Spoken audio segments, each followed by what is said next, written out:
Welcome to Sentiment Analysis in R. In this course, we build upon your previous Bag of Words toolset and introduce basic methods for sentiment analysis on books, lyrics, and apply it to a real use case.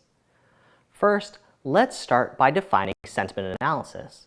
Sentiment analysis, as I think about it, is defined as the process of extracting an author's emotional intent from text. This can take a lot of forms, from simple positive and negative feelings to specific emotions like surprised or angry.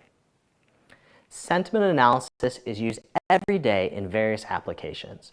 For example, academics study ethnographic interviews, marketers apply sentiment analysis to understand how an ad campaign is affecting a customer's brand perception over time, and some even trade stocks based on company announcements and their sentiment.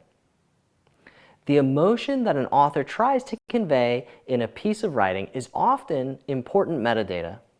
Sentiment analysis is important because it unlocks the emotions from messy text data into a structured form that is easy to analyze and quantify.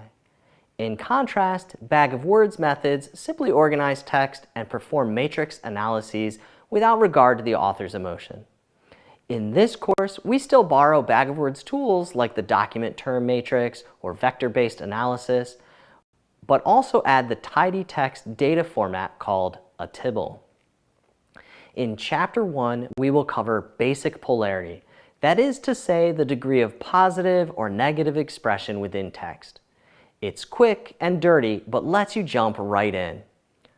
Largely, the tidytext method uses simple database join techniques to match text to known expressive words like awful or wonderful.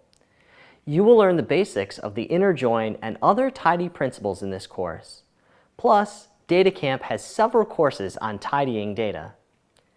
Since so many analyses require a visual readout, Chapter 3 is devoted to visualizing sentiment outputs. For example, tracking sentiment over time would use a line chart, while comparing emotions could utilize a radar chart. For added learning, we introduce some of the JavaScript visuals from htmlwidgets.org. Lastly, we wrap it all up in a real case study. You will perform a sentiment analysis on real property rental reviews in the Boston area. In this use case, you are trying to understand what makes a good rental experience versus a poor one, in case you want to rent out your own place. At the end of the course, you will understand the basics of sentiment analysis and be able to apply it to text using R. Let's get to it.